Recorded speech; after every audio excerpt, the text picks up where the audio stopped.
They were supposed to spend 6 months on the International Space Station, but unexpected events intervened, doubling the length of their mission.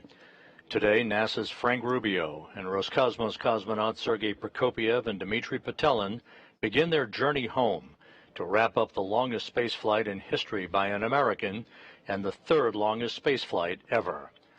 Welcome to Mission Control in Houston and the International Space Station Flight Control Room here at the Johnson Space Center in Houston, where flight controllers are working in concert with their Russian counterparts across the ocean at the Russian Mission Control Center as we prepare for the deorbit burn just 23 minutes from now of the Soyuz MS-23 spacecraft that will begin the final leg of a 371-day, 157 million-mile mission for Rubio, Prokopyev, and Petelin.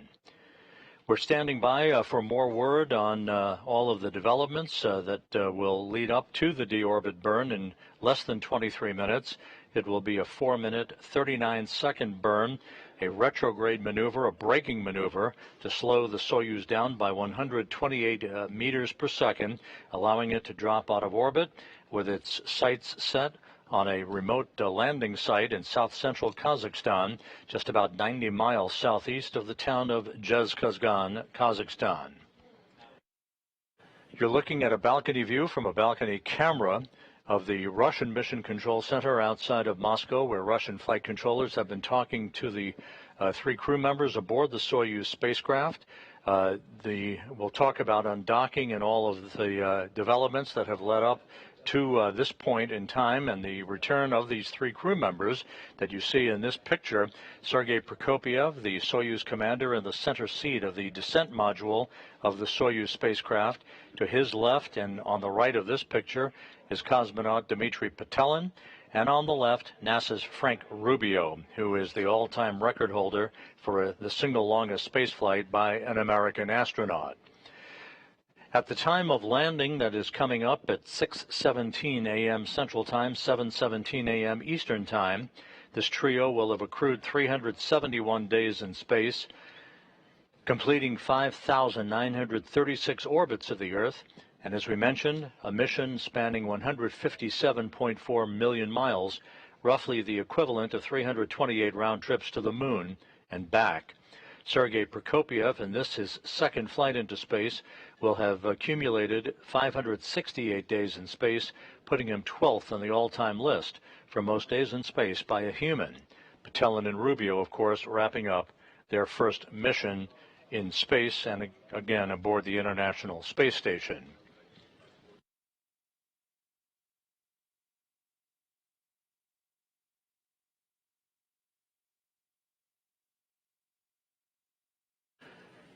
Some 5.5 hours ago, the crew members departing the International Space Station gathered in the Prishal module attached to the multipurpose laboratory module, Naoka, on the Earth-facing side of the Russian segment of the International Space Station to bid a final farewell to Rubio, Prokopyev, and Petelin that you see in the background at the hatchway to their Soyuz spacecraft.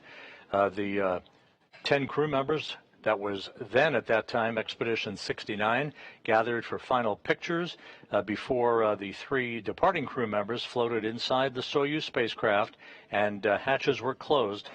This hatch closed on the station side of the docking interface between the Soyuz and the International Space Station, followed a few minutes later by the closing of the hatch on the Soyuz side.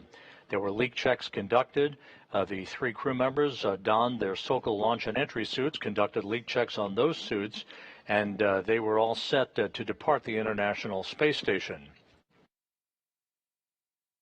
Communications and systems checks were also conducted with the Soyuz crew on board the MS-23 spacecraft before the undocking occurred.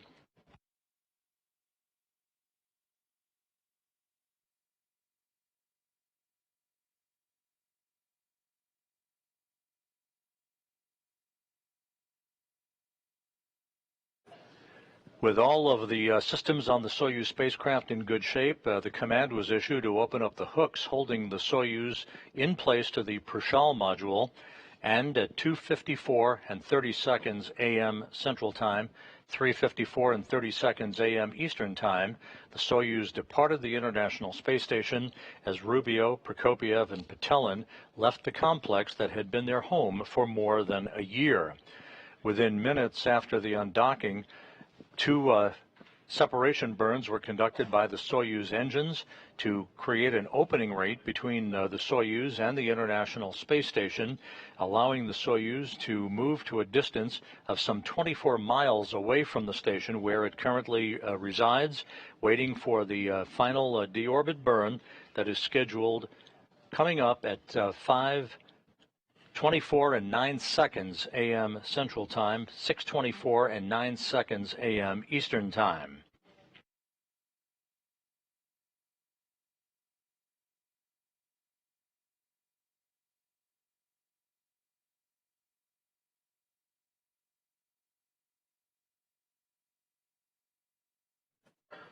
The configuration of the International Space Station before the undocking showed the two Soyuz vehicles, as you see in this graphic, the MS-23, that Rubio, Prokopyev, and Petelin are on board. The MS-24 spacecraft that was parked alongside of MS-23 was the vehicle in which Oleg Kononenko, Nikolai Chub, and NASA's Laurel O'Hara launched on back on September 15th. Once the MS-23 undocked a few hours ago, it left just the Soyuz MS-24 that was docked to the Rosviet module on the Earth-facing side of the Russian segment of the International Space Station. And at the time of undocking, Expedition 69 formally came to an end, and Expedition 70 began under the command of Andy Mogensen that you see in the front row in this crew portrait, along with NASA's Jasmine Mugbeli.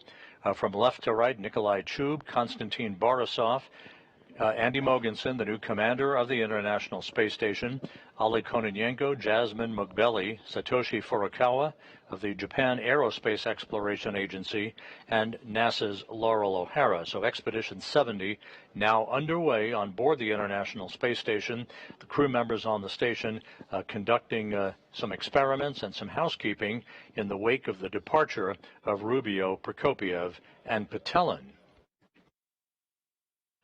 Meanwhile, in Kazakhstan, which is the focus of attention, the NASA and Russian landing teams are about to take off from the airstrip in Zhezkazgan, the intermediary staging site for today's recovery operations. They will be taking off in Russian Mi-8 helicopters, making their way in about a 35-minute flight to the landing site in south-central Kazakhstan.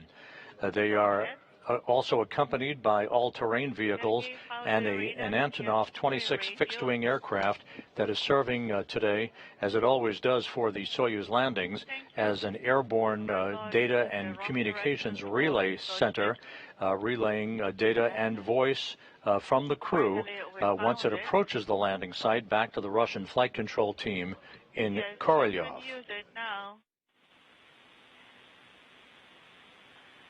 We assembled it successfully. Thank you. Good luck to you. A few weeks ago, Frank Rubio, who is the new all-time record holder for the longest single spaceflight in U.S. history, had an opportunity for a brief chat with the former record holder, NASA astronaut Mark Vande Hei, whose record stay of 355 days in space was eclipsed back on September 11. Let's take a look at that quick conversation between Rubio and Vande Hei about tips that Vande Hei provided Rubio about today's entry and landing.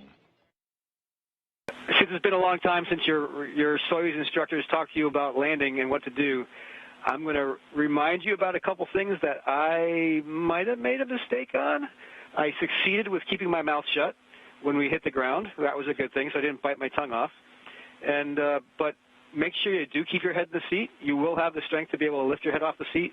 So when you're tempted towards the end to check how far above the ground you are, don't do that, because it might creep up and get you before you thought it was there, because you do hit just as hard as everybody says you do. Yeah, the good thing about that is that I'll have some help, because I think my spine has extended just enough that I kind of am wedged into my seat liner, so I shouldn't move very much at all. Frank Rubio, a medical doctor, and now the new record holder for the longest single spaceflight. Once the deorbit burn occurs, as you see in this animation, it will slow the Soyuz down by 128 feet per second, allowing it to drop out of orbit. The pyros will fire about 27 minutes later to separate the three sections of the Soyuz vehicle, the descent module that the crew is strapped in, ready for entry, the only piece of the Soyuz that survives with its heat shield pointed in the direction of travel.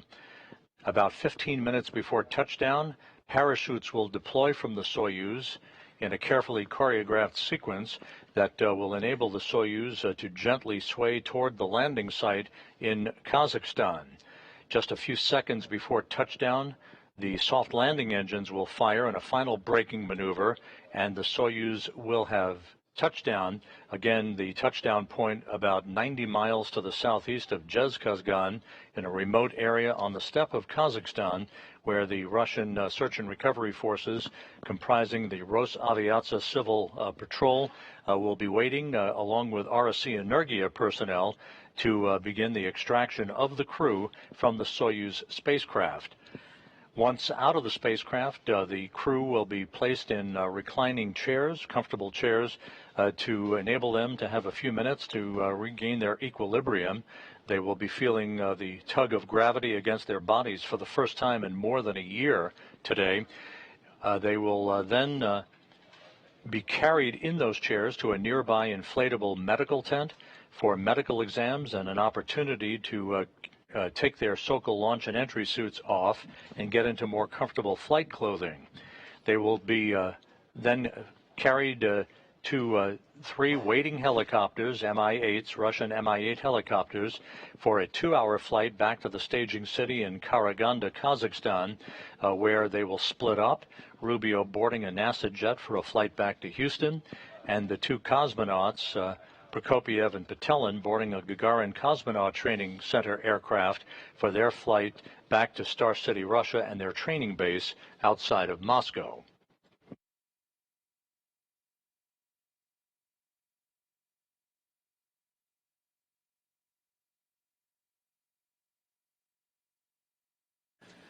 The latest weather reports from the landing site not quite as optimistic as they were earlier in the day. The temperature is hovering around the 70-degree mark Fahrenheit, but we're now looking at broken clouds at around 6,000 feet. There have been some rain showers in the area. We are hopeful, of course, of getting video of the Soyuz descending under the chute, but that will depend on the visibility and how close to the bullseye target the Soyuz actually arrives at, as to whether or not we're going to get any meaningful video of its descent under its parachute.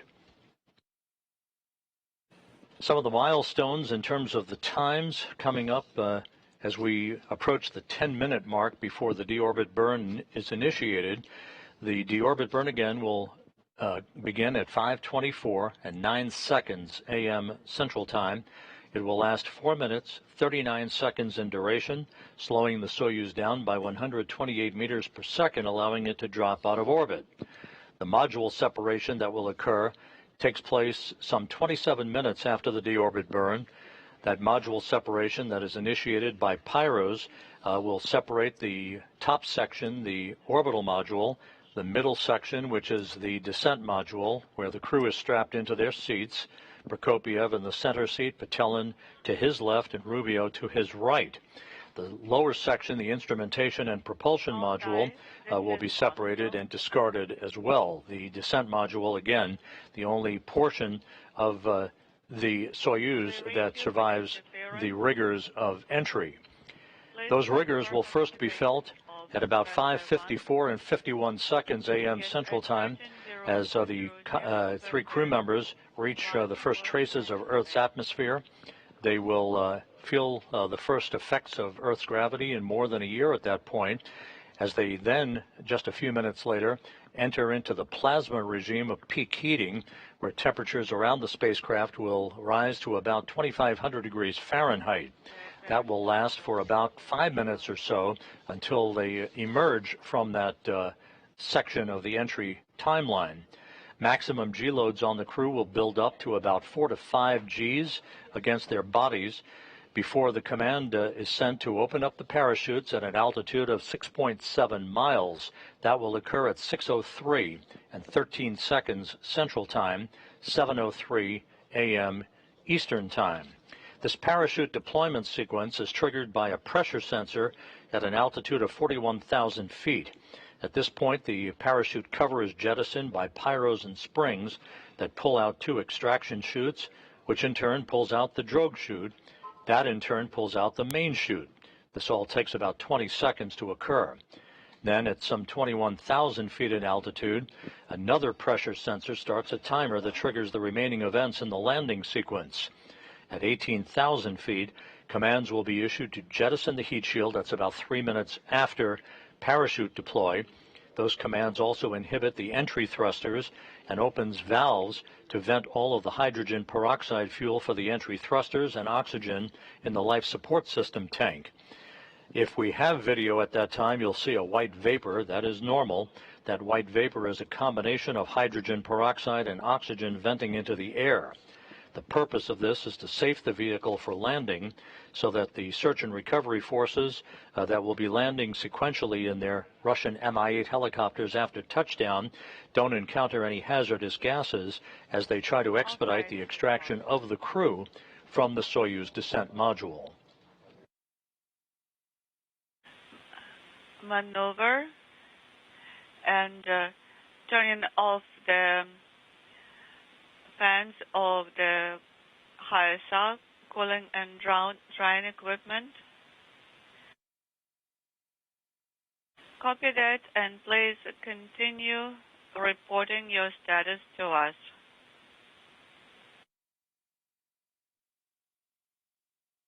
And the HISA. This is Mission Control Houston, now just 7 minutes away from the deorbit burn, the initiation of the firing of the Soyuz engine that will last for 4 minutes and 39 seconds, slowing the Soyuz down by 128 meters per second. You'll hear call-outs from Soyuz commander Sergey Prokopyev.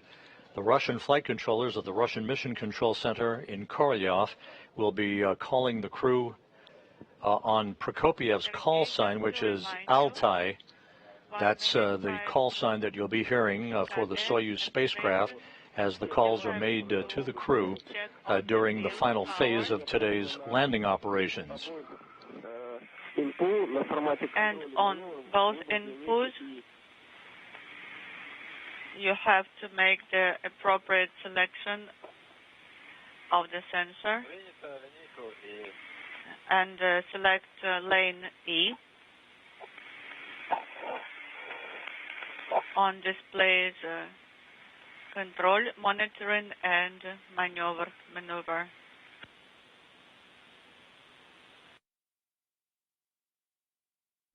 The three crew members are coming home in the Soyuz MS-23 that was launched in February as a replacement vehicle for the damaged Soyuz MS-22 that Rubio, Prokopyev, and Petelin launched on over a year ago in September of 2022.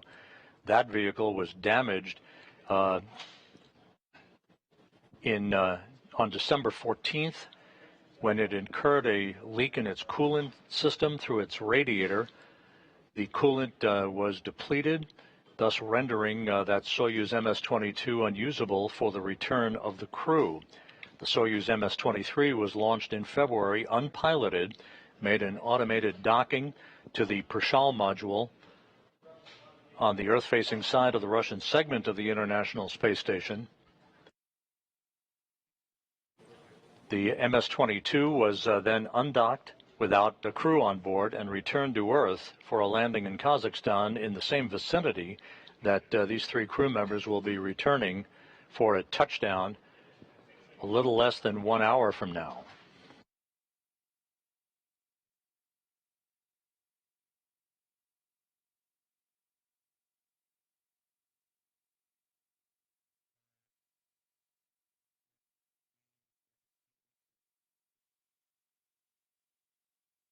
It was that coolant leak on the Soyuz MS-22 that resulted in the extension of the mission by Rubio, Prokopyev, and Petelin from 6 months to the mission that is coming to a conclusion today, 371 days, 157 million miles, Again, Rubio comes home with the longest single spaceflight in U.S. history, and this becomes the third longest spaceflight ever, behind Valery Polyakov's 438-day mission to the Mir space station, followed by Sergey Avdeyev's Mir mission of 380 days.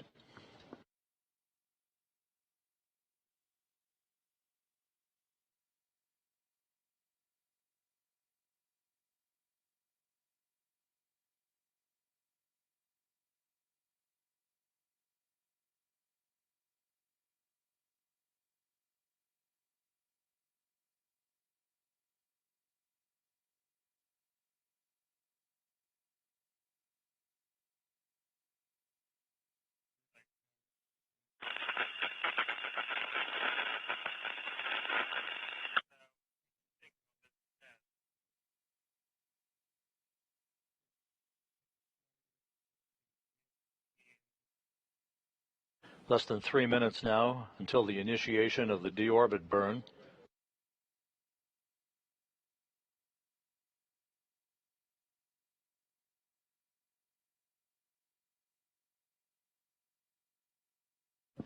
At the time of the deorbit burn, the Russian Mi-8 helicopters with the NASA Russian landing team will be taking off in sequential fashion from the airstrip in Zhezkazgan, the intermediary staging site for tonight's landing operations. An Antonov 26 fixed-wing aircraft will also be in the area. This airborne fleet will be conducting a racetrack pattern, flying around the landing zone, awaiting the arrival of the Soyuz vehicle.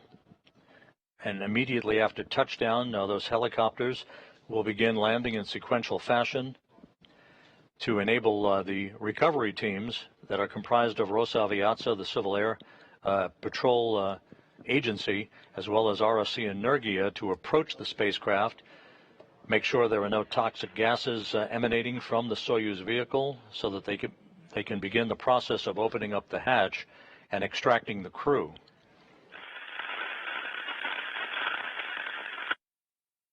"90 seconds away now from the initiation of the deorbit burn.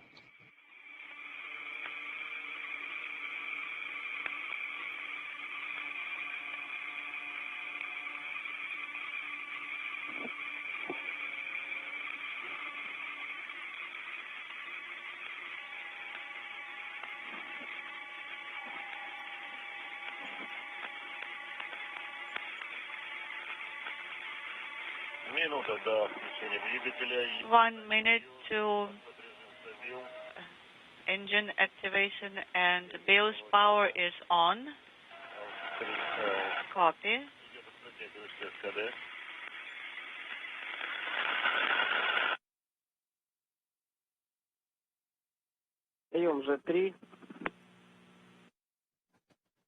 Russian flight controllers now intently watching their data, 30 seconds away from the start of the deorbit burn. Recommend.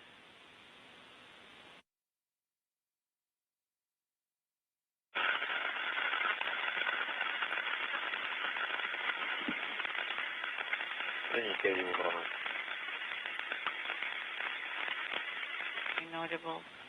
Standing by for the beginning of the deorbit burn.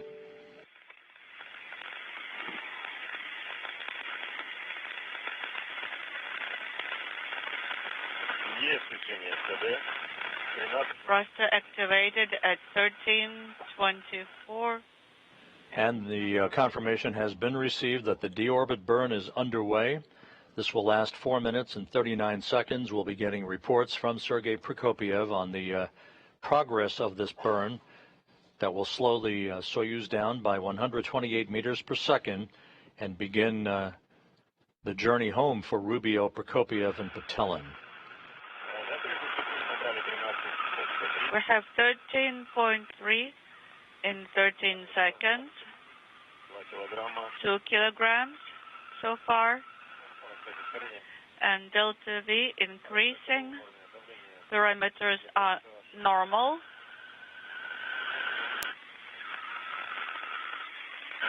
Good reports so far on the progress of the burn.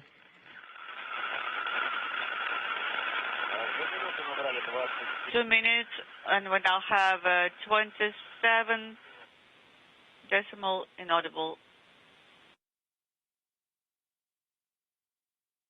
Everything looking good 1 minute into the burn.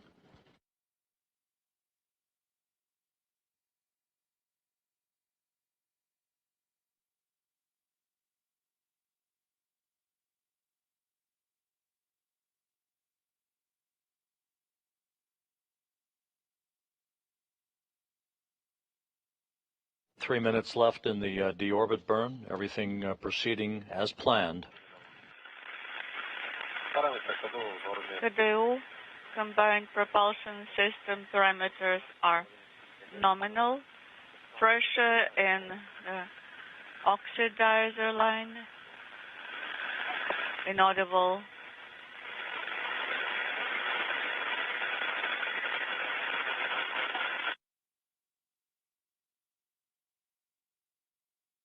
Pressure in the fuel line. 2 minutes, 10 seconds into the burn.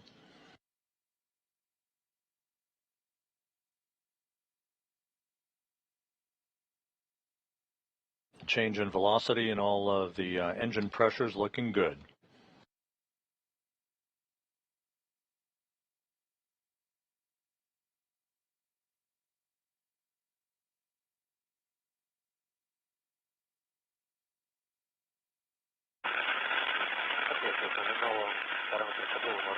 Parameters are nominal.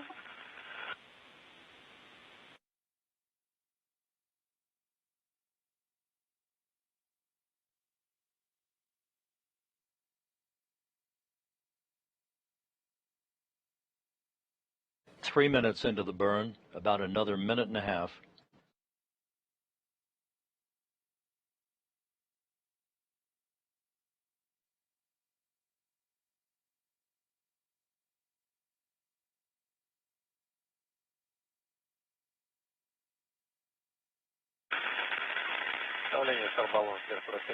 Pressure in the spherical tank is inaudible. 3.5 minutes into the burn, just about 1 minute left. 95 meters in 30 seconds, and the KDU combined propulsion system parameters are nominal.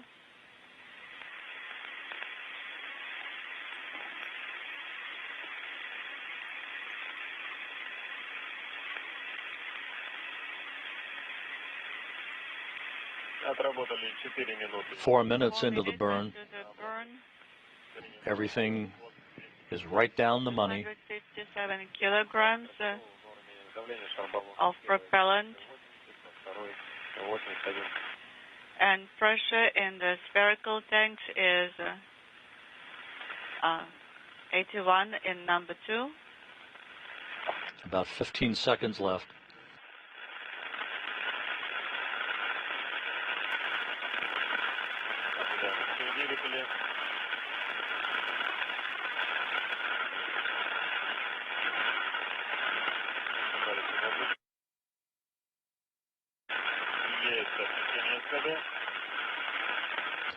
And the deorbit burn is complete and perfectly normal. 4 minutes, 39-second braking maneuver. The Soyuz now is on its way home with Frank Rubio, Sergey Prokopyev, and Dmitri Petelin on board.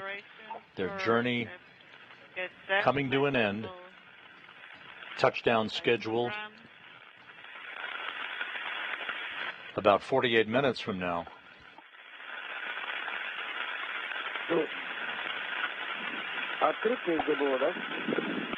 Is this KDU open? Pressure. The next milestone on the road home will be the module separation that is scheduled at 5:51 and 58 seconds a.m. Central Time. The pyrotechnic separation of the 3 sections of the Soyuz.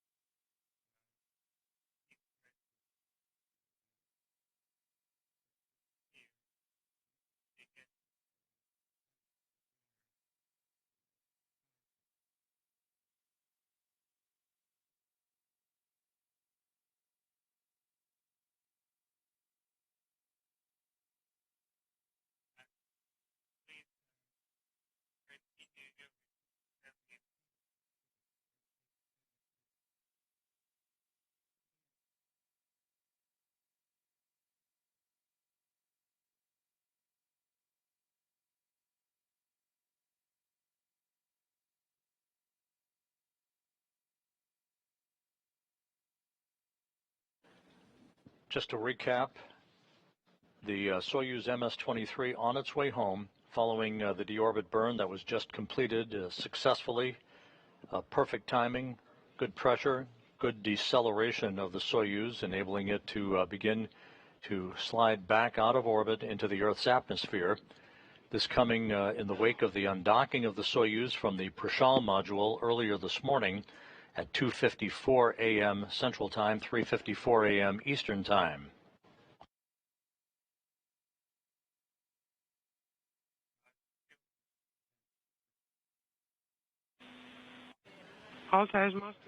And again, in this animation, you'll see the next event. There is the module separation that will occur pyrotechnically.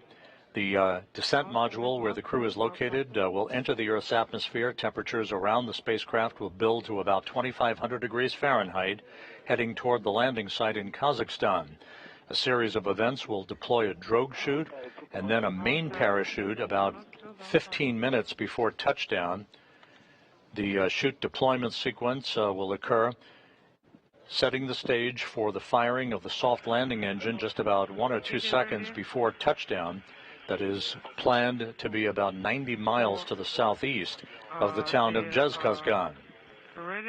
The Russian Mi-8 helicopters are airborne now, heading for the landing site, which is about a 35-minute flight. They will arrive in a circular racetrack pattern around the landing site that you see there at the bullseye mark, moving from southwest to northeast, passing just south of Baikonur, the cosmodrome where the Soyuz launches take place. Most recently, Laurel O'Hara launching with Oleg Kononenko and Nikolai Chub on the Soyuz MS-24 spacecraft.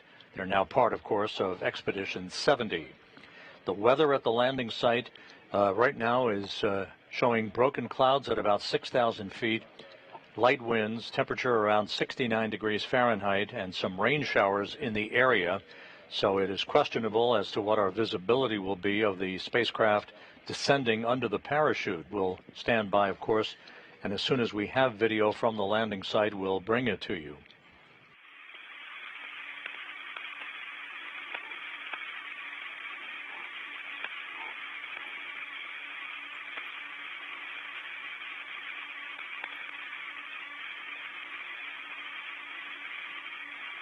We're about 44 minutes away from touchdown.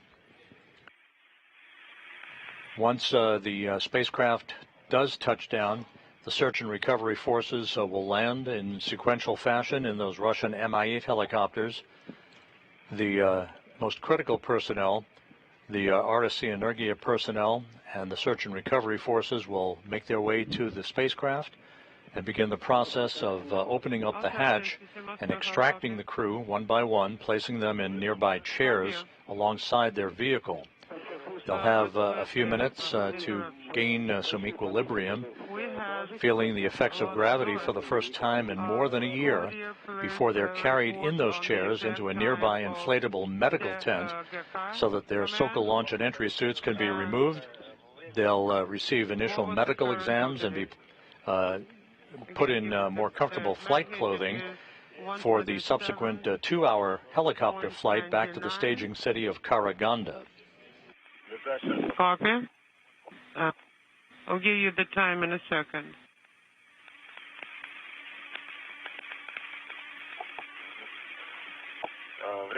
Okay, main engine cut off, command 132847.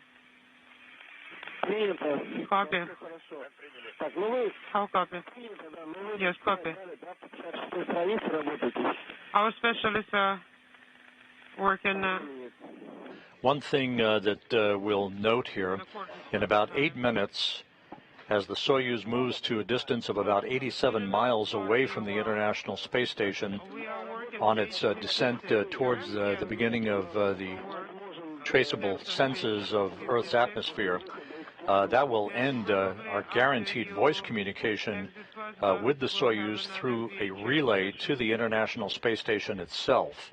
That VHF relay still in place and being heard, of course, by the Russian flight controllers at the Russian Mission Control Center outside of Moscow.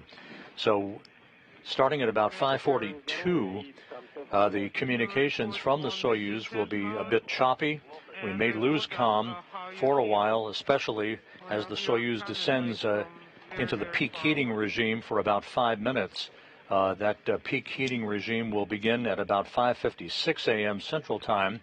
Often communications is lost for several minutes until the Soyuz emerges from that plasma regime that builds up that ionization around the spacecraft itself.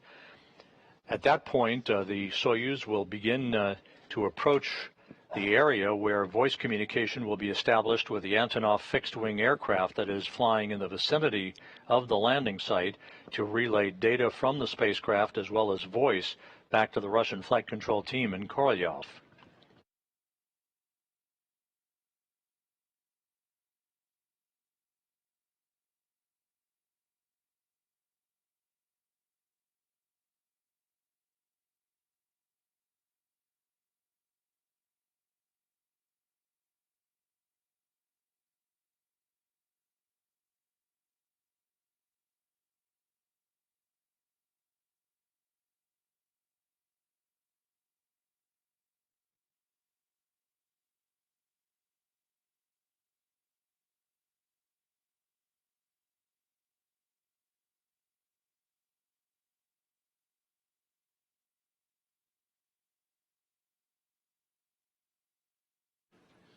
Three countdown clocks here in Mission Control are ticking backward towards major events that are upcoming.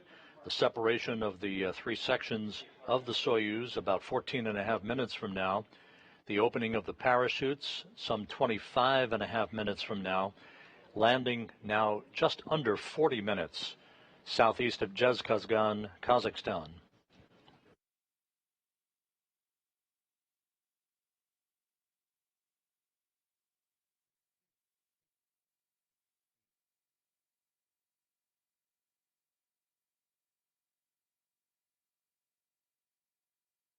In addition, right after the completion of the deorbit burn, the orbital module, the top section of the Soyuz spacecraft, the three-section Soyuz spacecraft, it was depressurized about 10 seconds after the conclusion of the deorbit burn, setting the stage for the module separation that's coming up.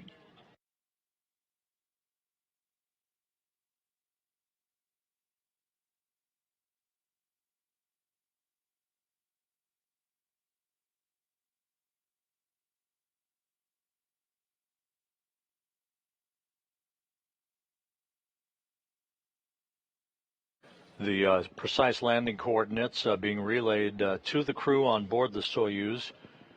The current projection by the ballistics officers for the RSC Energia team at the Russian Mission Control Center shows the landing site at 47.20 degrees north, 69.39 degrees east. That is where the search and recovery forces will be positioned to greet the Soyuz crew following touchdown, which occurs now 38.5 minutes from now.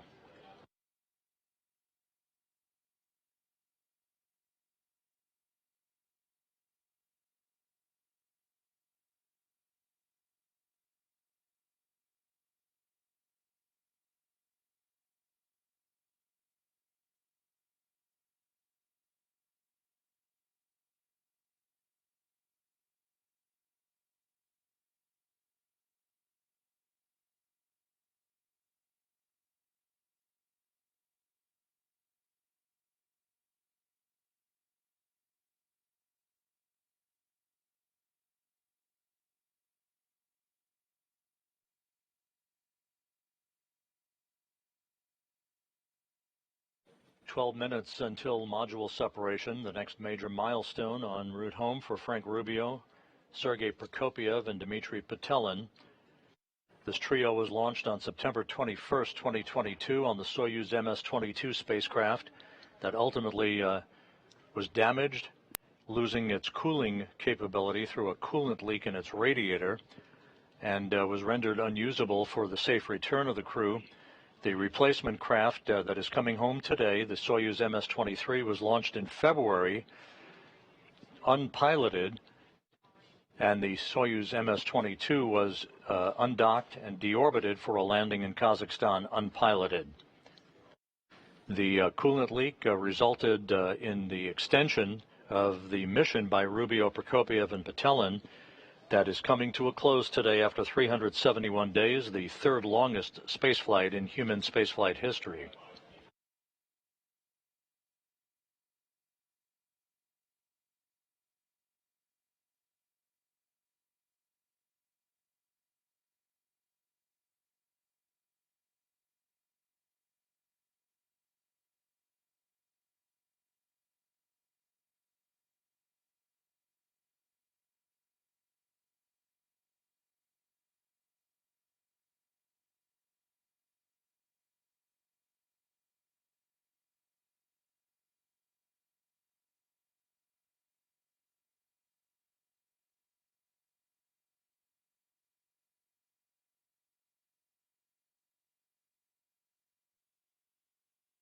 The Russian Mi-8 helicopters are some 20 minutes out from the landing site, having taken off from the airstrip in Zhezkazgan en route to the touchdown point, which is about 90 miles to the southeast of Zhezkazgan. Those helicopters left Karaganda earlier this morning, several hours ago, flew 2 hours to Zhezkazgan to refuel, and now are en route to the landing site to begin the recovery of the 3 crew members.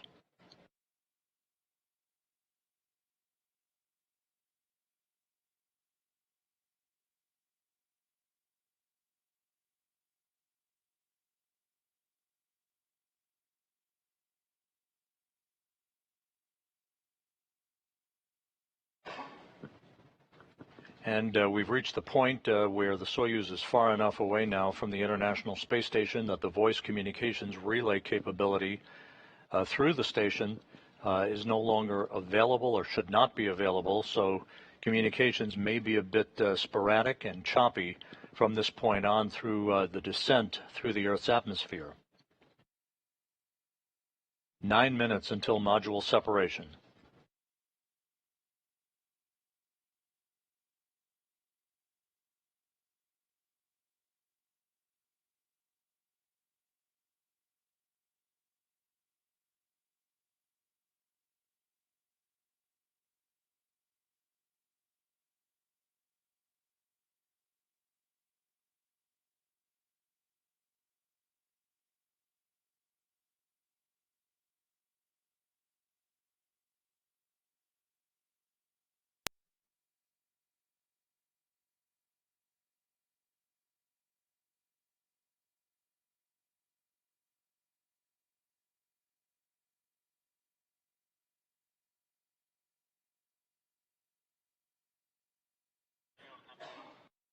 All of the events leading up to this point in today's return of Rubio, Prokopyev, and Petelin have gone by the book.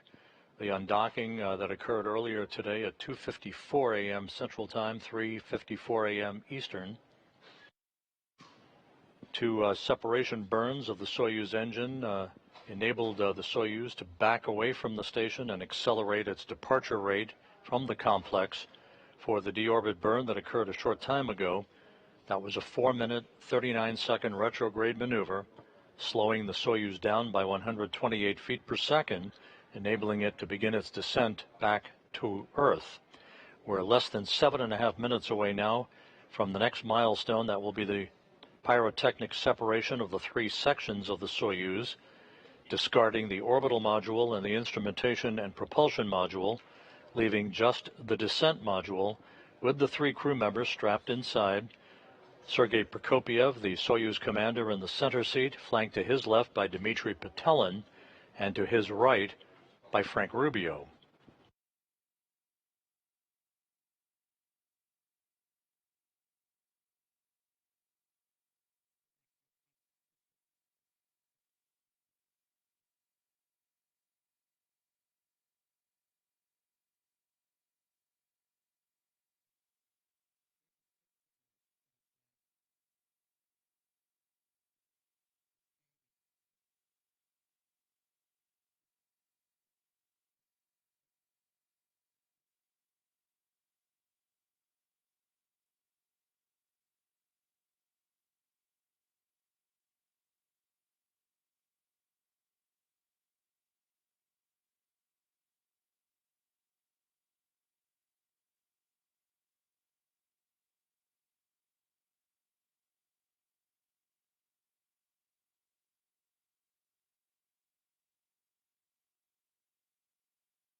Again, voice communications not possible again through the relay from the International Space Station from the Soyuz spacecraft at this moment.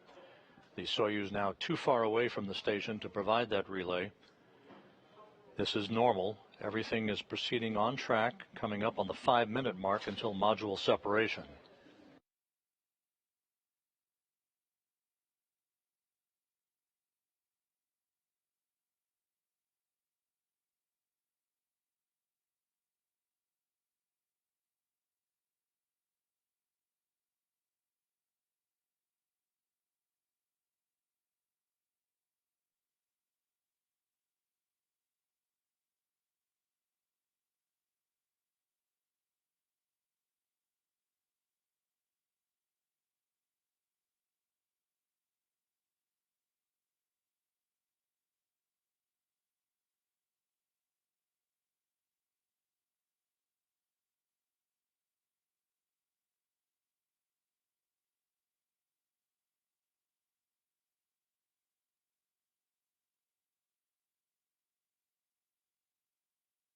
Just to recap, the module separation is scheduled just a few seconds before 5:52 a.m. Central Time, 6:52 Eastern.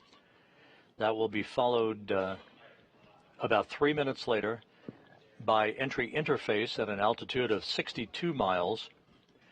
The first tug of gravity against the 3 crew members' bodies in over a year at that point as they begin the plunge back into the atmosphere.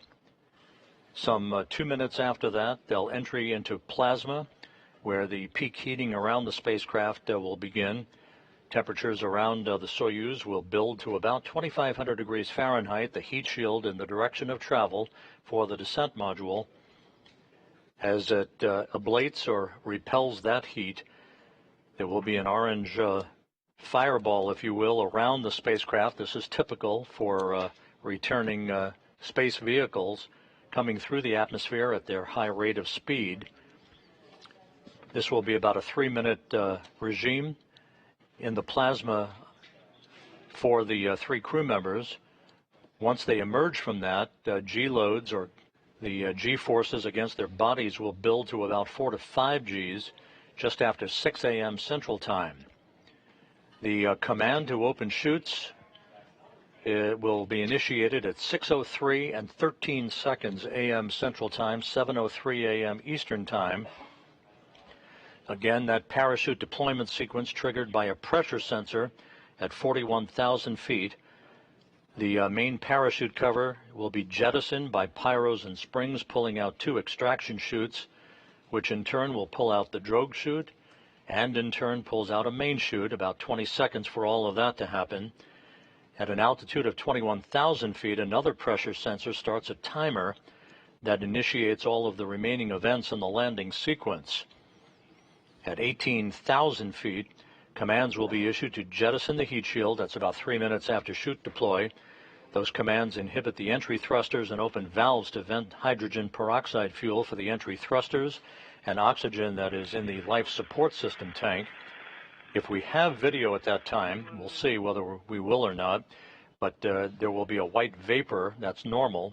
That's a combination of hydrogen peroxide and oxygen venting into the air to safe the vehicle for landing so that no hazardous gases are present when the search and recovery forces land in their Russian Mi-8 helicopters to begin the process of opening up the hatch to the Soyuz and extracting the crew.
We should be about 30 seconds or so away from module separation. We'll be standing by for that confirmation.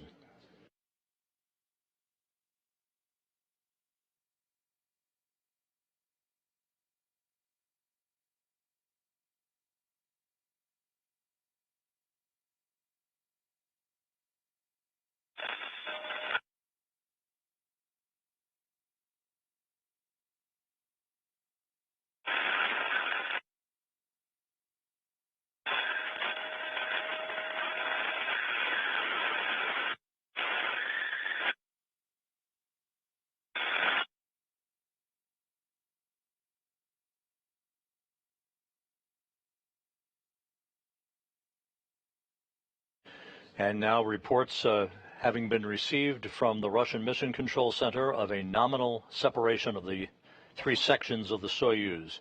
Module separation is now complete. That all went by the book.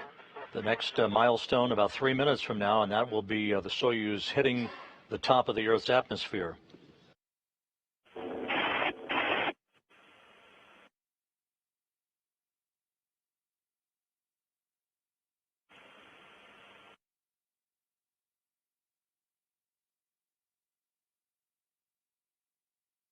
Huntsville Station on 2 for OCT2.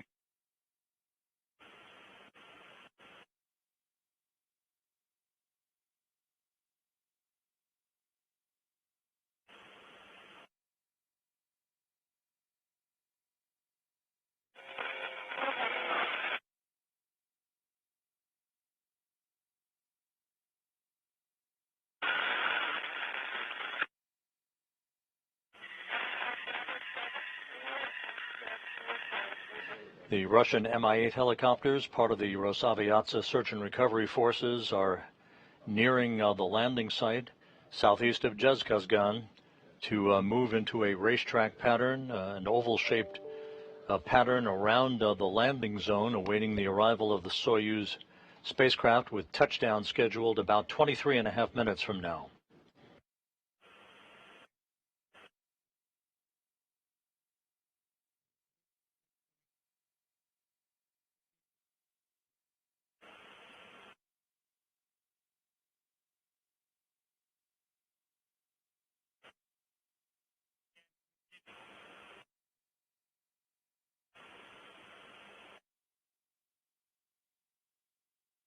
Flight controllers in Korolyov outside Moscow receiving data from the Soyuz spacecraft through their communication satellites, the Luch system.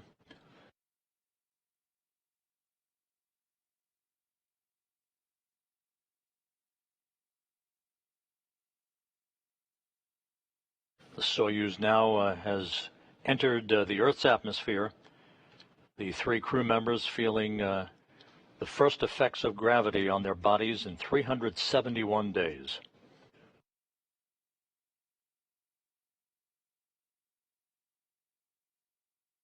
Just over 8 minutes until the scheduled deployment of the parachutes.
The Soyuz currently descending through the Earth's atmosphere, 6.5 minutes to go until the commands will be sent to begin the parachute deployment sequence.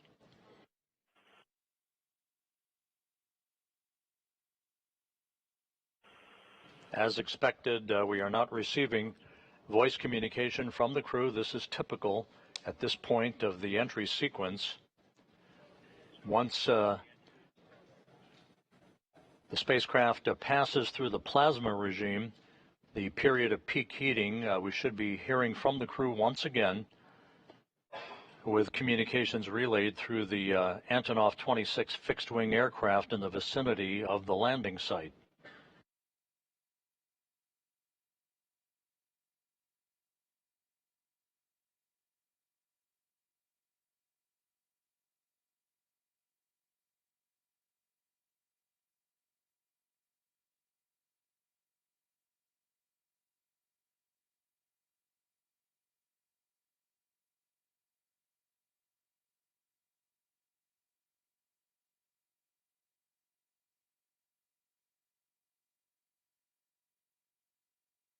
You're looking at a view from balcony camera in the Russian Mission Control Center outside of Moscow, their International Space Station Flight Control Room. All is quiet here at Mission Control in Houston as flight controllers belonging to the Orbit 1 team continue to watch over the International Space Station and follow developments on the Soyuz's descent for its touchdown in south-central Kazakhstan.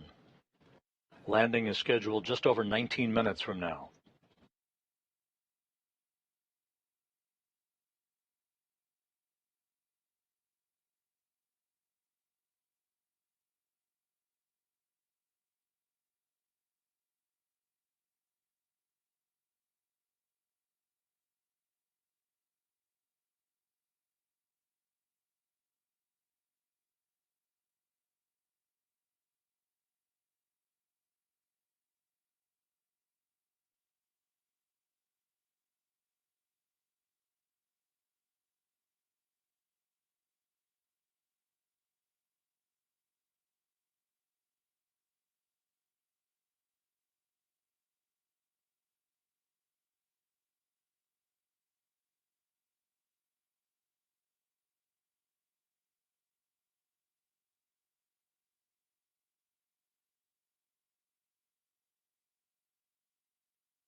As we approach the top of the hour, we'll be standing by for confirmation of a chute deploy that is scheduled just over 3.5 minutes from now. The Soyuz should be emerging from that plasma regime any minute.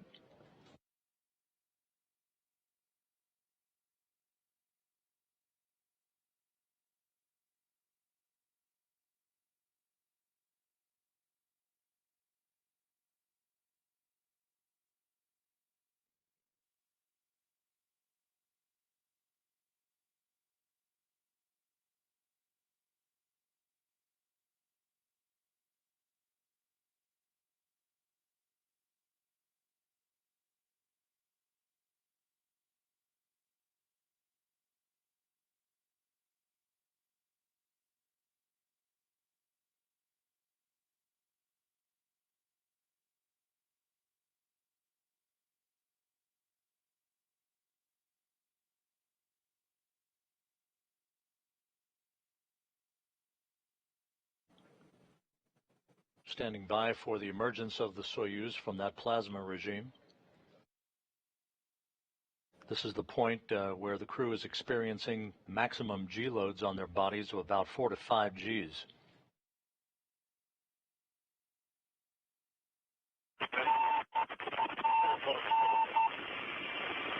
And there is that familiar beacon signal coming from the Soyuz MS-23. A report on maximum G. We have 4.4 maximum G load. Copy. Интеграл плюс 18. Integral Индекс кривой. +18. the indexes along the curve. Режим АУС. Mode is automatic descent. Sergey Prokopyev, the Soyuz commander, reporting that everything is in great shape on board the Soyuz. The crew experiencing those maximum G loads, but they are through the plasma regime as we stand by just over a minute from now for shoot deploy. Notable, and G load is decreasing. Good communication now being received from the Soyuz MS-23. Integer, please report if you read me. Yes?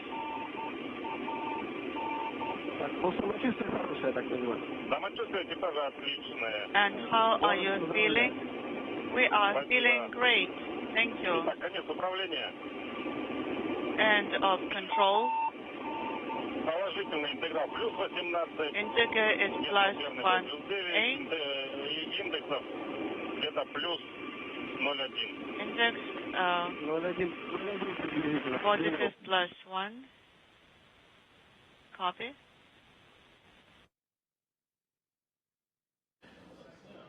Sergey Prokopyev reporting that the crew is feeling well. Great news as the Soyuz MS-23 approaches its landing site in Kazakhstan. Touchdown expected less than 14.5 minutes from now.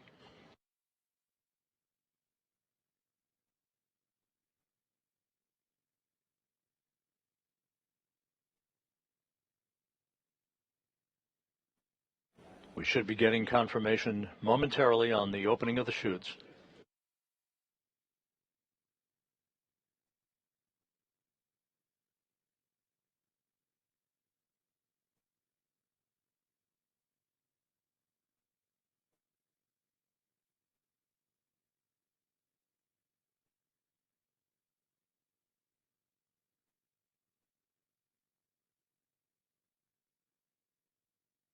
The Russian Mi-8 helicopters, part of the search and recovery forces, are approaching on station in the landing zone around where the Soyuz will touch down 13.5 minutes from now. We should be getting confirmation momentarily on shoot deploy.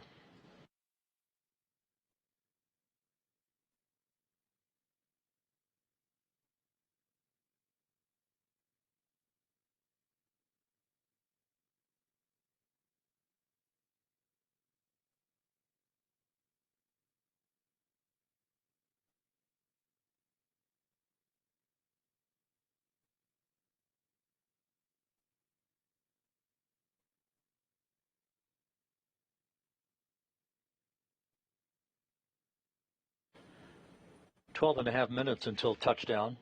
Still awaiting confirmation from the search and recovery forces that they have the Soyuz in sight under its parachute.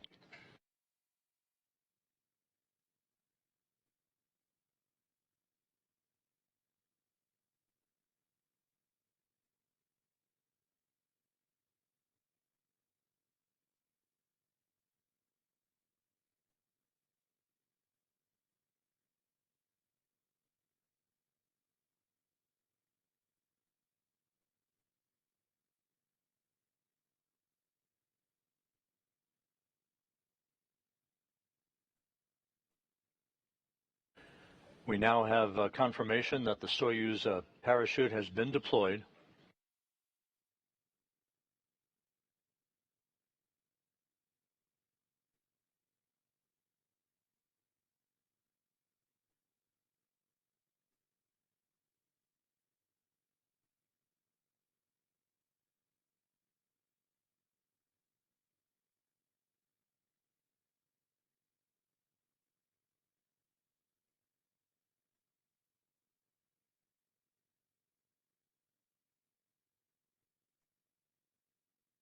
Once again, the Soyuz MS-23 is now descending toward its landing. Just about 11 minutes from now, its parachute has deployed. The crew is feeling well, according to Sergey Prokopyev, the Soyuz commander. All of the entry events have gone by the book to this point.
The skies are quite overcast at the landing site. Temperatures around 69 degrees. We're still waiting for video from the landing site. But the Soyuz has deployed its parachute, and everything is continuing to go as planned for an on-time touchdown just about 9 minutes and 40 seconds from now.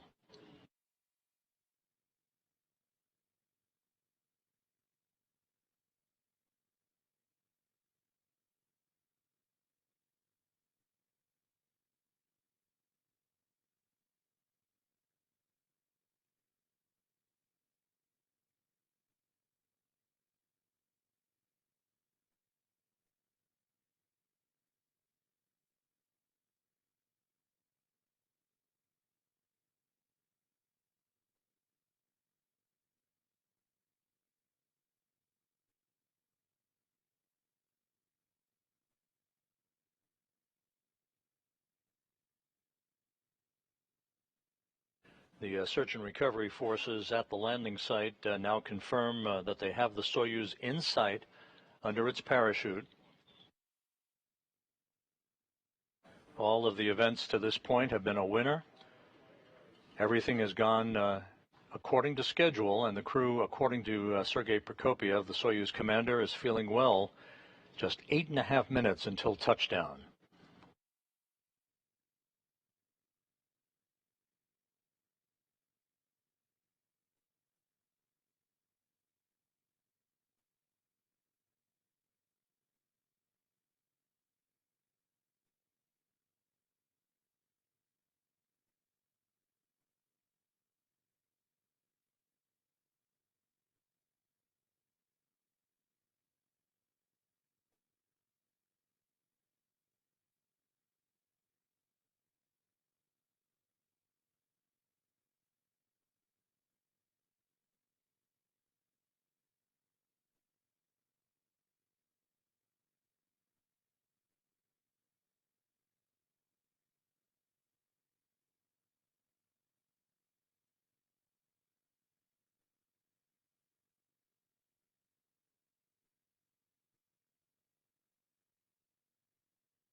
Now about 7 minutes until touchdown. Everything continuing on course.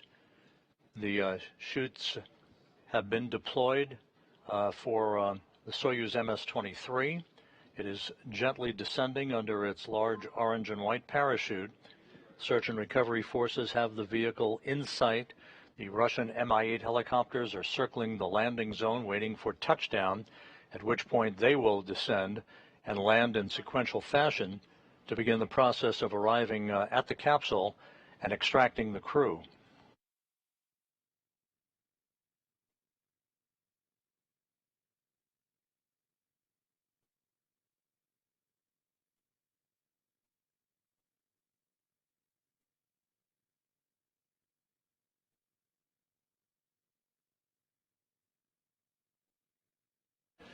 And there's our first view of the Soyuz MS-23 under the chutes. 6 minutes until touchdown. This video is courtesy of Roscosmos.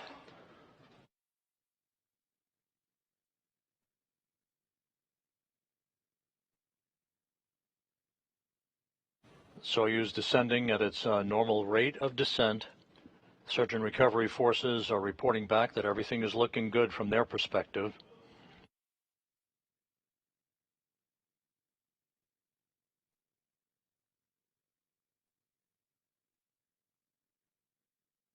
There were some rain showers in the area earlier today. The Soyuz descending under a deck, several decks of broken clouds toward its touchdown point about 90 miles to the southeast of Kazakhstan. Again, this video courtesy of Roscosmos from the landing site.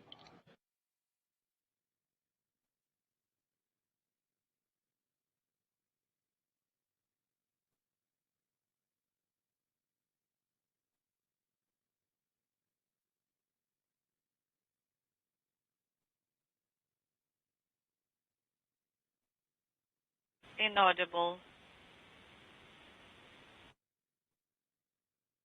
Less than 5 minutes to go until touchdown. The extended mission of Frank Rubio, Sergey Prokopyev, and Dmitri Petelin is now in the home stretch.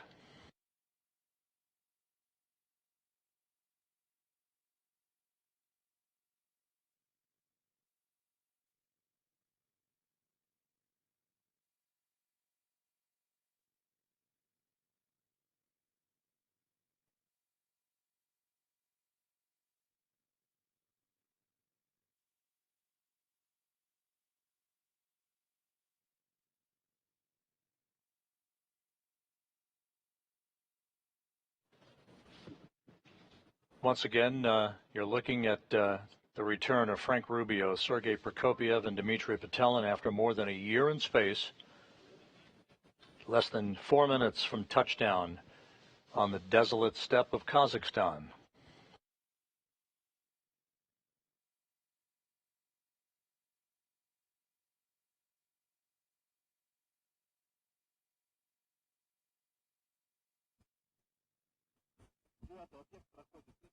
The parachutes deployed as planned at 6:03 a.m. Central Time. 3 minutes later, the Soyuz heat shield was jettisoned. 409. Confirm. The next event will be just a second or two before touchdown. That'll be the firing of the soft landing engine. 6 engines fire to slow the Soyuz descent rate to just 1.5 meters per second. How do you read it?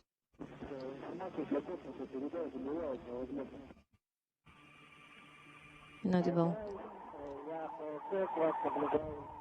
We observe you. We have a visual. How do you read us here?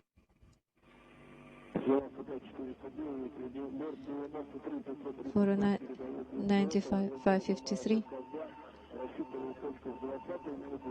Search and recovery forces communicating directly now with Sergey Prokopyev, saying that they have a good visual on the spacecraft. Just over 2 minutes until touchdown. It has been 1,000 meters. We are not able to connect with them in audio yet. We can hear them, they are not hear us yet. It has been 1,000 meters. We hear them, they are not. Less than 1,000 meters from touchdown.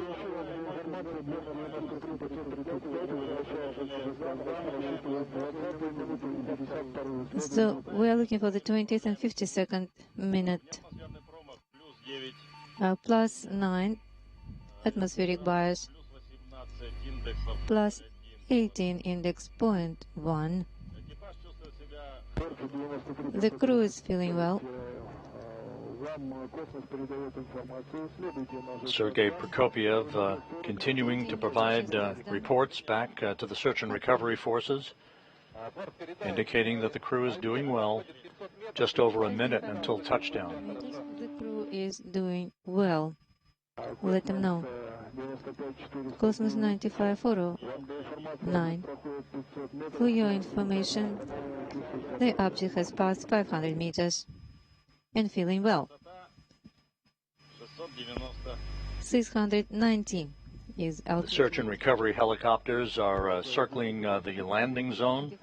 We might see one of those helicopters come into view shortly, as the Soyuz is less than 500 meters off the ground. We have come with the crew and they're feeling well. Prepare. 100 meters to ground. 100 meters to go. The crew being told to brace for touchdown. Object getting close to touchdown. Object touchdown. Touchdown confirmed at 6:17 a.m. Central Time. Rubio's record ride comes to an end as he, Prokopyev, and Petelin return to Earth after a 371-day, 157 million-mile journey at the International Space Station. The third longest flight ever in human spaceflight history is over with a pinpoint landing on the steppe of Kazakhstan. Search and recovery here, how do you read?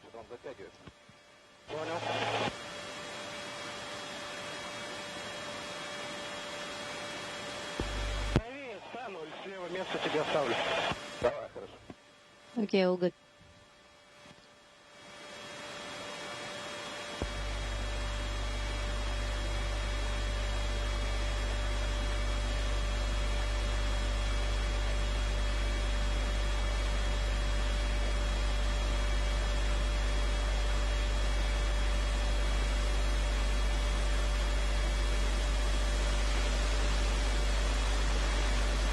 Once again, Soyuz MS-23 has landed on the steppe of Kazakhstan. A bullseye touchdown for the three crew members, Frank Rubio, Sergey, Prokopyev, and Dmitri Petelin. 409, how do you read?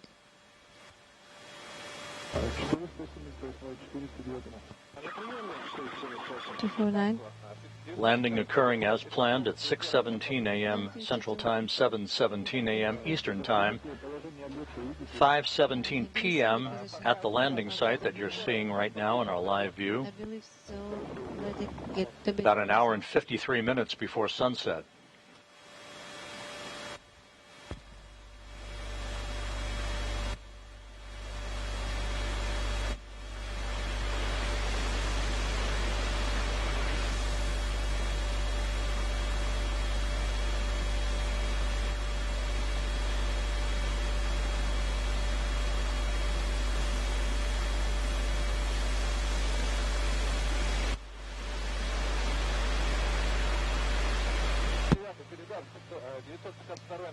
$952 is on the ground. The Russian Mi-8 helicopters are now descending in sequential fashion to arrive in the vicinity of the spacecraft. You can see one of those helicopters in view. The all-terrain vehicles will be moving toward the spacecraft as well, repositioning themselves to enable us to get video of the recovery process, the extraction of the crew, and the crew will be placed in reclining chairs next to the Soyuz MS-23 for a few minutes to regain their equilibrium before they're carried in those chairs to a nearby inflatable medical tent where they will doff their Sokol launch and entry suits, get into more comfortable flight clothing, and then make their way with the assistance of recovery personnel to 3 helicopters, one for each crew member, for a 2-hour flight back to the staging city of Karaganda. K1, K2. At that point, Rubio and his 2 crewmates will split up. Rubio will board a NASA jet to fly back to Houston. Prokopyev and Petelin will board a Gagarin Cosmonaut Training Center aircraft to fly back to their training base at Star City, Russia, outside of Moscow. As well.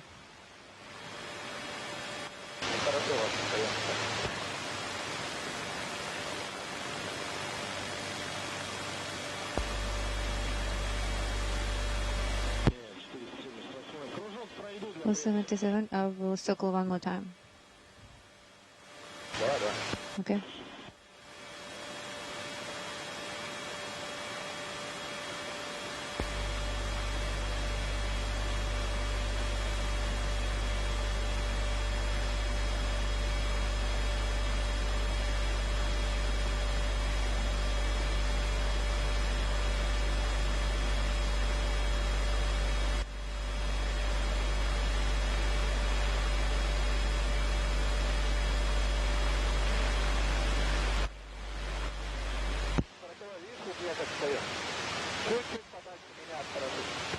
Go a little bit further, 49.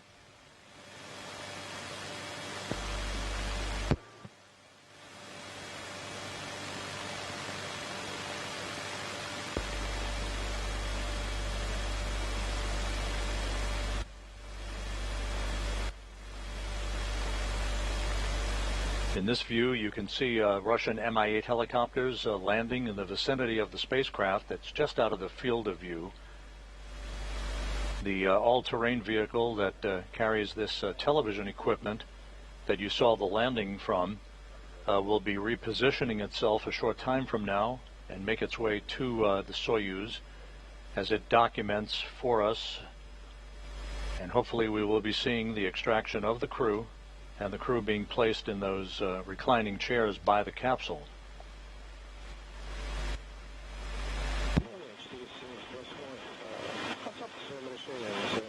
(178) of landing in its place.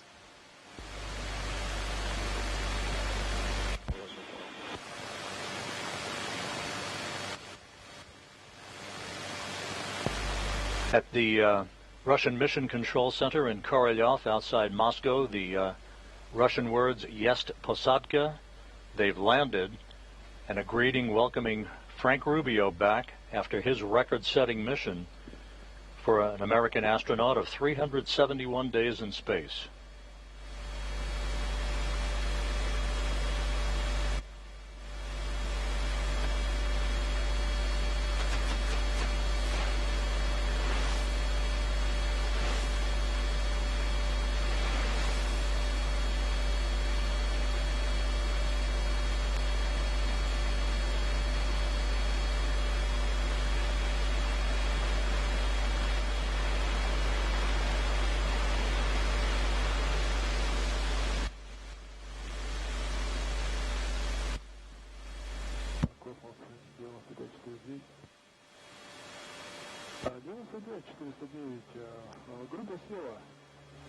For 09, checking coordinates. 47 degrees, 16 minutes, 47 seconds. 1 minute, 39 seconds.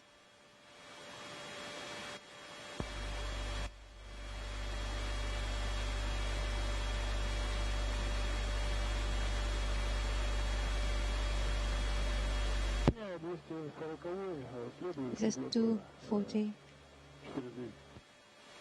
I'm following 49.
This is Mission Control Houston. Once again, you're looking at video from the landing site in Kazakhstan, where the Soyuz MS-23 touched down just 9 minutes ago. The Russian Mi-8 helicopters have landed in the vicinity of the spacecraft. They will soon approach the spacecraft to begin the process of opening up the hatch and extracting the crew. Touchdown occurred right on time at 6:17 a.m. Central Time, 7:17 a.m. Eastern Time. 24 bias.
95 4 09. Object is close by.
This is Mission Control Houston.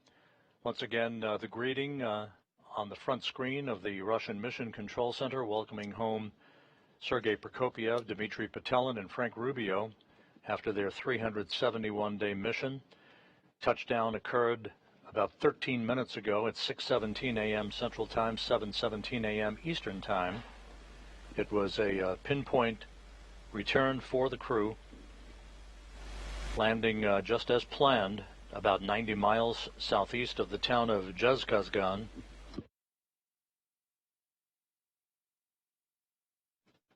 The Russian search and recovery forces, the Russian Mi-8 helicopters, have landed to begin the process of extracting the crew from the Soyuz.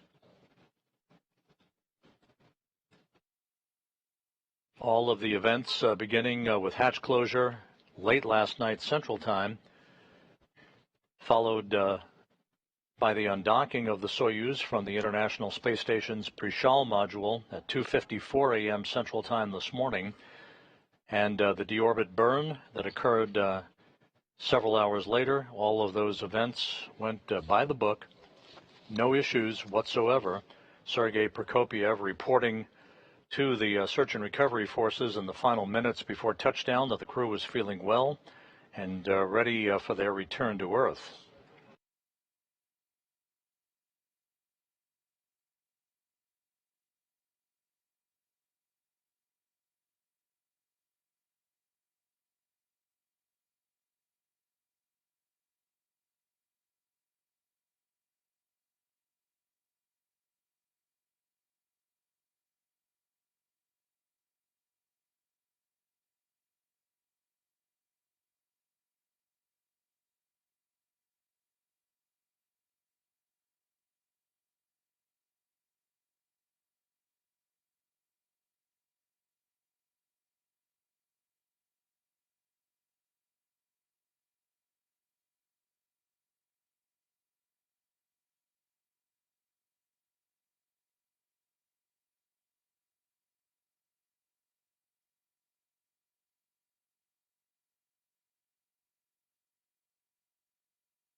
This is Mission Control in Houston.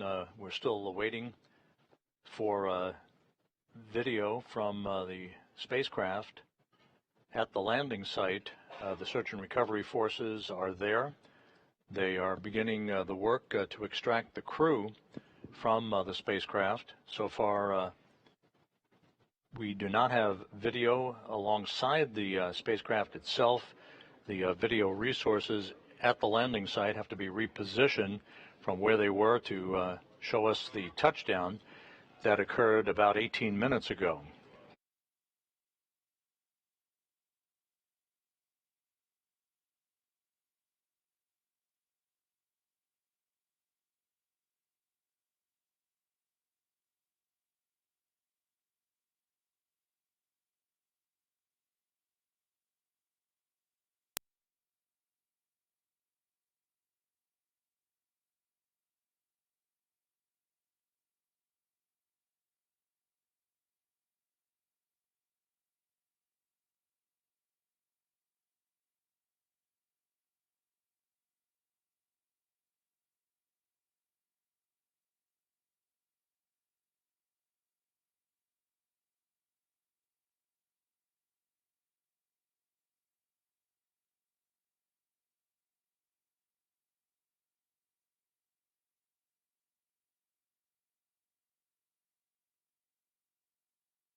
And this video now, courtesy of Roscosmos, showing Soyuz commander Sergey Prokopyev having been helped out of the Soyuz MS-23 spacecraft.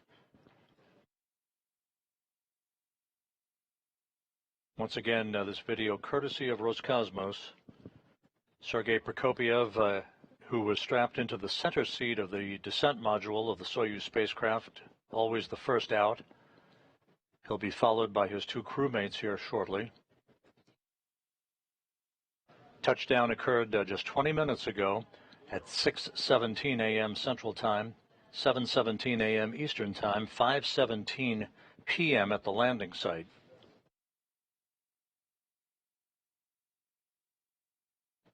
The crew home after 371 days in space, the third longest space flight in history.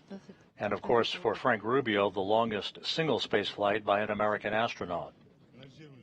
Did you realize that we are finally on the ground? It has been more than a year.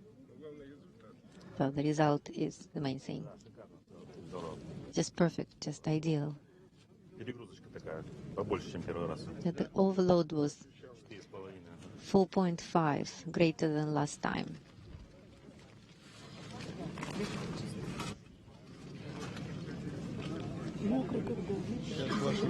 So wet. I'll take care of you. All good. I'll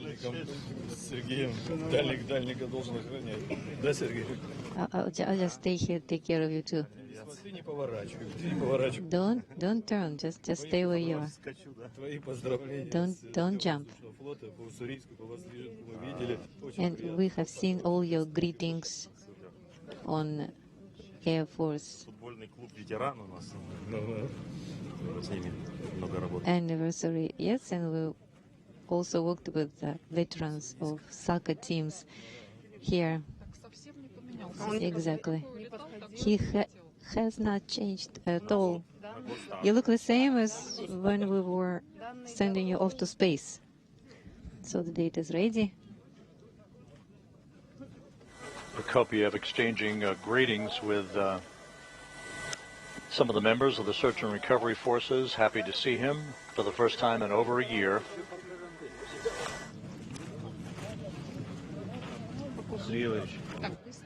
And from the view we just had, it appeared as if the Soyuz was pulled over onto its side, Congratulations. as opposed to being upright. Thank you.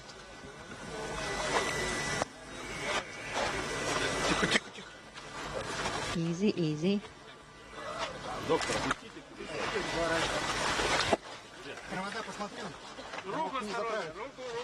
Check the arm. Check the cables. Careful. Easy.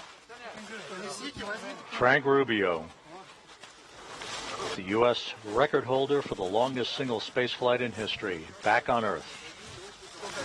Here you are. Don't fall.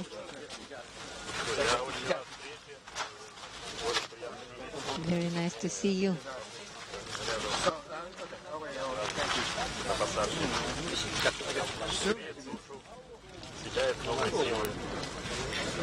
So great.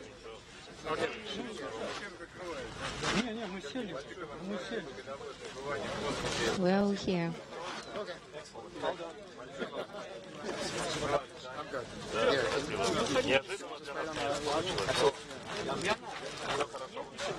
All went well.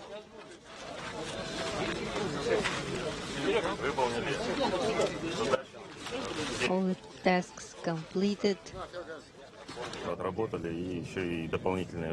So we performed all the program and performed additional tasks. Field test? What about the field test?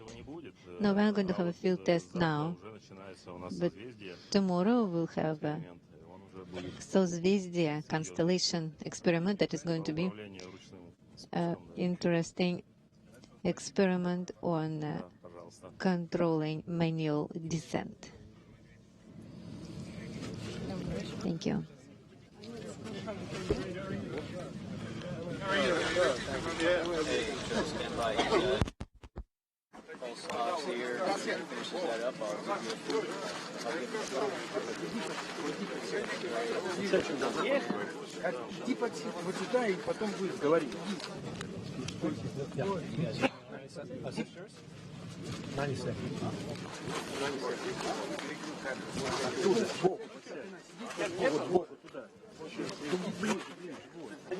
Your foot this way. Hello, Frank. Great, thank you. Great. It's good to be back. You were the doctor on the crew, mate. How is in the space? How is your mate? Fantastic. Yeah, everybody did really well. You look very well. Thank very you. Well. Thank you. It's good to be home. Thank you. It's good to be home. Thank you.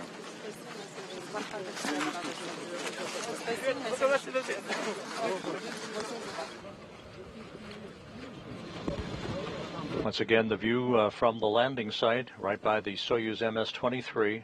Frank Rubio on the left, Sergey Prokopyev on the right.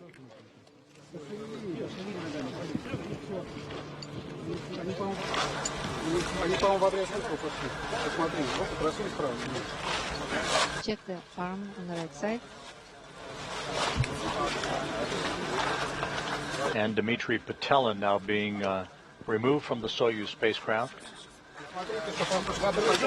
Easy, easy here. Turn. Legs. Turn back. Remove cables.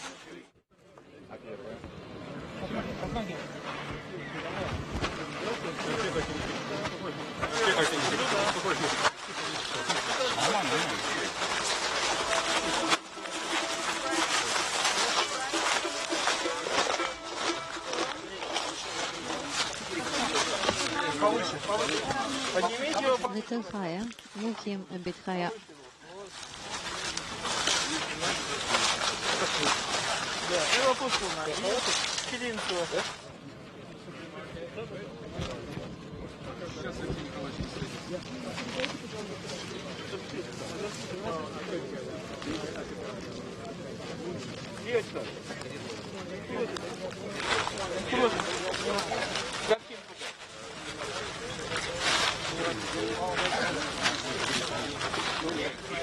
Frank Rubio receiving congratulations there from Joel Montalbano, the International Space Station Program Manager, who, along with NASA's Chief Astronaut Joe Acaba, part of the NASA team on site.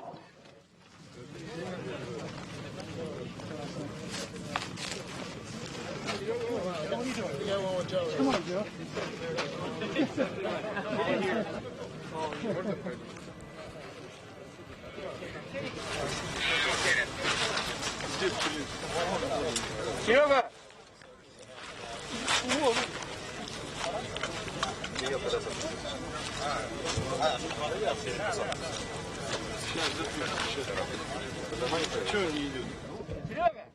Sergey?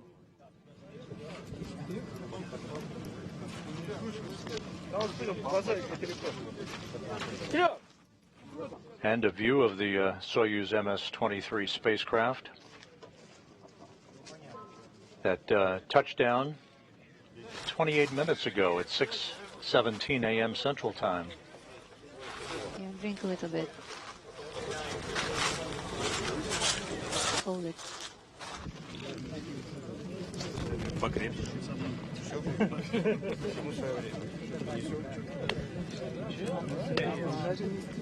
Everything is in due time.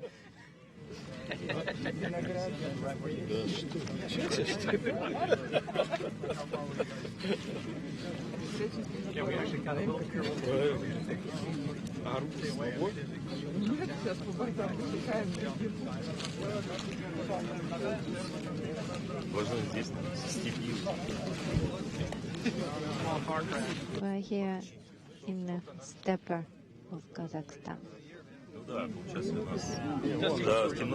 Sergey Prokopyev, the commander of Expedition 69 and the Soyuz commander for the landing today, comes home after 2 flights in space and a total of 568 days, putting him 12th on the all-time list for most days in space by a human being. And there are technicians who are gathering up the parachute that deployed about 15 minutes before touchdown.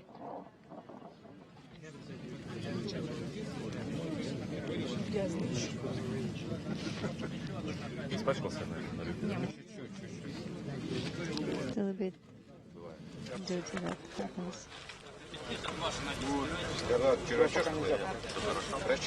All good. Do you want me to comb your hair? Меня слышно? Слышно меня сейчас? Да, слышно. Конечно. Ну я открываю, идет секунда. Я просто благодарен, что попасть.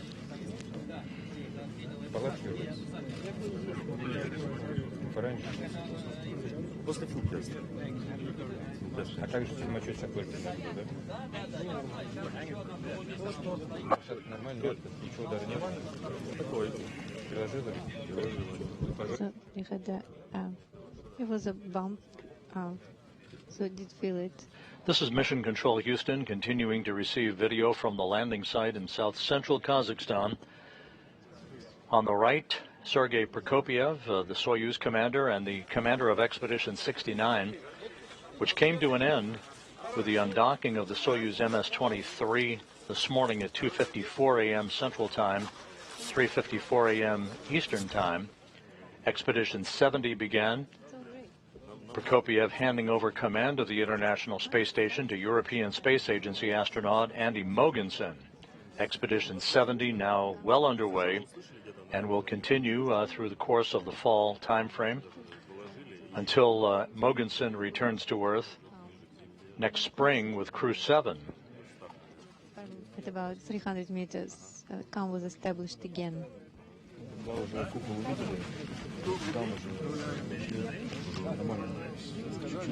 At that time, we also acquired visual. All normal, all good.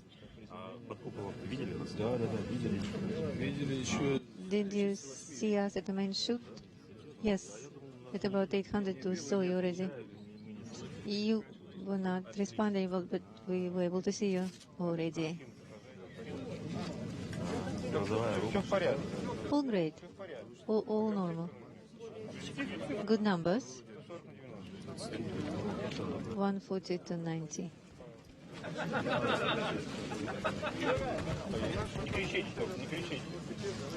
Don't scream over there. Да, слышно? Ты сунул рацию, ты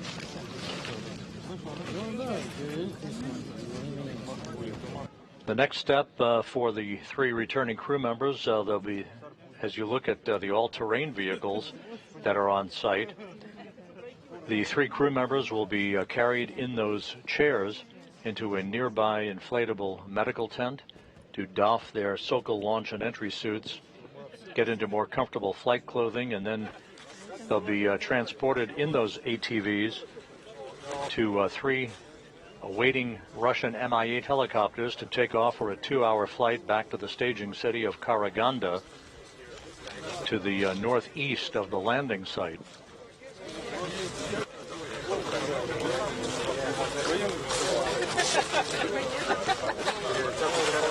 didn't get any bigger.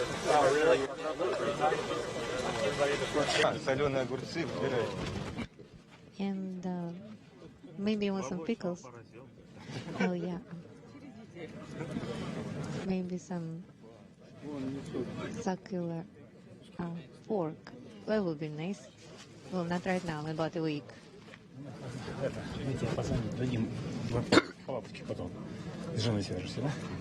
So then at the tent, we will talk to you guys, okay? The landing occurred about an hour and 53 minutes before sunset at the landing site. You can see the sun beginning to fade on the horizon. On the left in the left side of your screen is Dr. Joe Schmidt, who is Rubio's attending flight surgeon, and on the right is the NASA nurse Yana Shelopova. And then once we got all backed up, I couldn't reach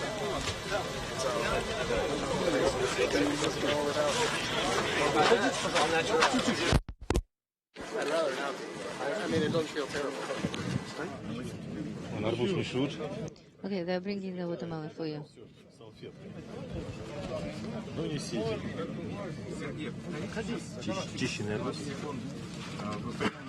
Make sure you clean it from the seeds. Okay, good. Oh, rada watermelon. Good deal. I am the commander of the search and recovery helicopter. So my apologies if we had to wait a little bit. But from all of us, we would like to give you this, the fruit of the earth. Oh, I can smell it now. Thank you. Sergey. And Dmitri Petelin, who was board engineer number 1. He and Prokopyev conducted 6 spacewalks during their time on board the International Space Station. As they should have.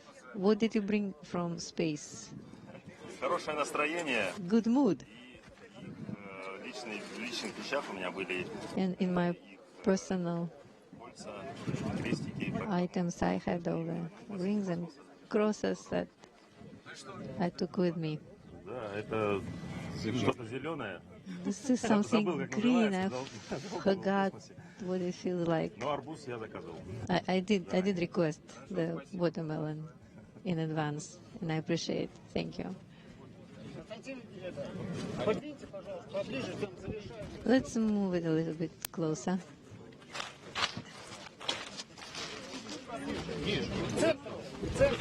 Closer to the center.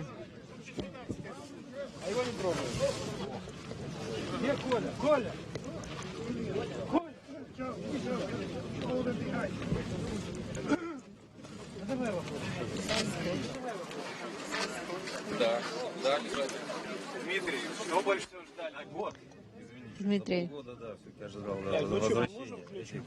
you've been there for a year. Yes, actually, I was expecting to be here half a year before, and we've been waiting impatiently to get back. And it was my first landing. I didn't know what to expect exactly. Today I felt it to the fullest. the loads and gravity. What did you bring to your daughters from space? I brought souvenirs, photos, images that were brought to me by Progress vehicle. Are you going to follow some experiments right now as you returned as an operator? We are planning constellation Suzvezdy experiments, that is with a suit and using the arm, but that will depend on physically is possible. Thank you very much.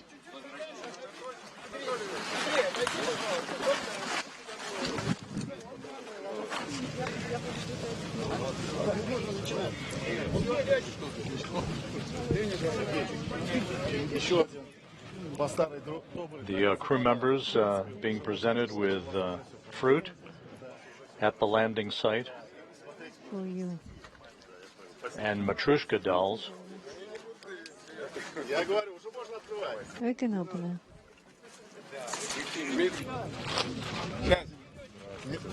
Dmitri. Dmitri. For you.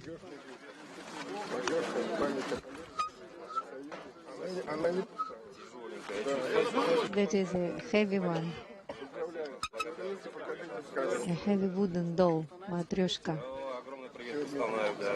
Thank you. And greetings to Kustanai friends. Now pilots.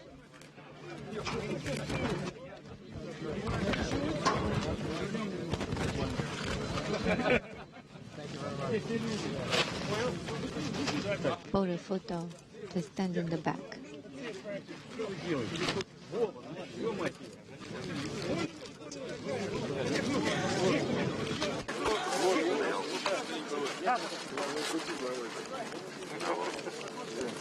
Those Matryoshka dolls bearing the images of each of the three crew members being presented to them by members of the search and recovery forces.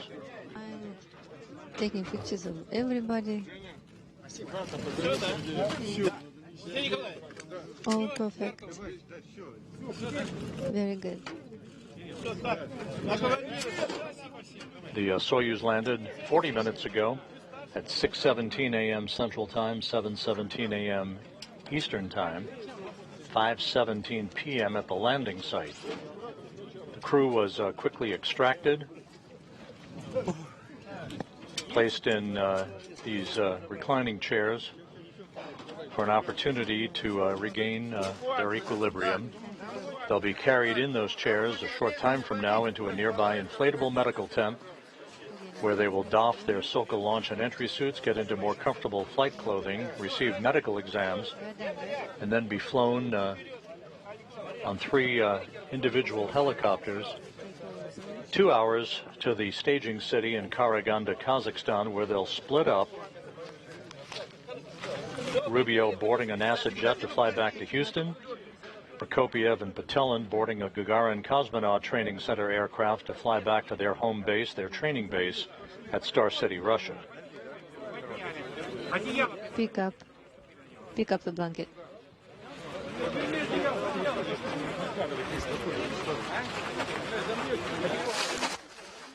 Prokopyev, thumbs up, being moved toward that medical tent.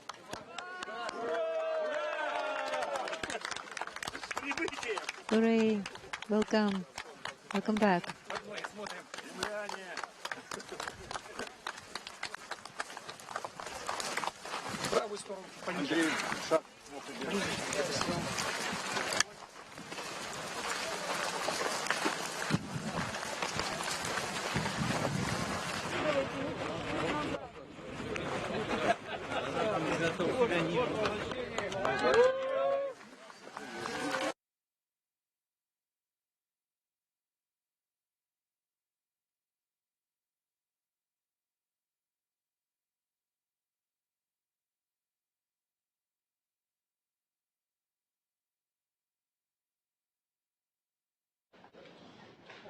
So with that, the three crew members being brought into the medical tent at the landing site following their pinpoint touchdown to complete a 371-day, 157 million mile mission, the longest spaceflight by an American astronaut, Frank Rubio, the third longest spaceflight in history.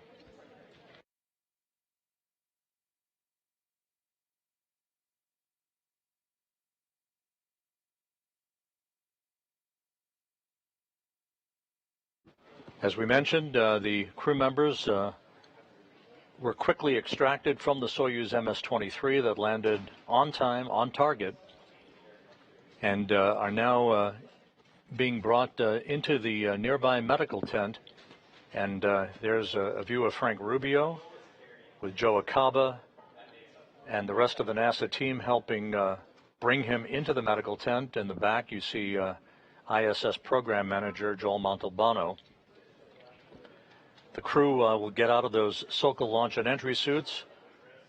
They'll put on comfortable flight clothing and prepare for their helicopter flight back to Karaganda, Kazakhstan, and eventually their trip back to their respective hometowns. Rubio coming to Houston, Prokopyev and Petelin coming to Star City, Russia. So with that, the crew is now back in the medical tent. Medical exams in store for them as they have landed after more than a year in space, the third longest space flight in history, a successful end to an eventful mission that was extended by 6 months, but ended in great fashion with a bullseye touchdown on the steppe of Kazakhstan. Frank Rubio, Sergey Prokopyev, Dmitri Petelin, safely back on Earth. With that, we'll wrap up our coverage for tonight and this morning. We thank you for joining us throughout the night.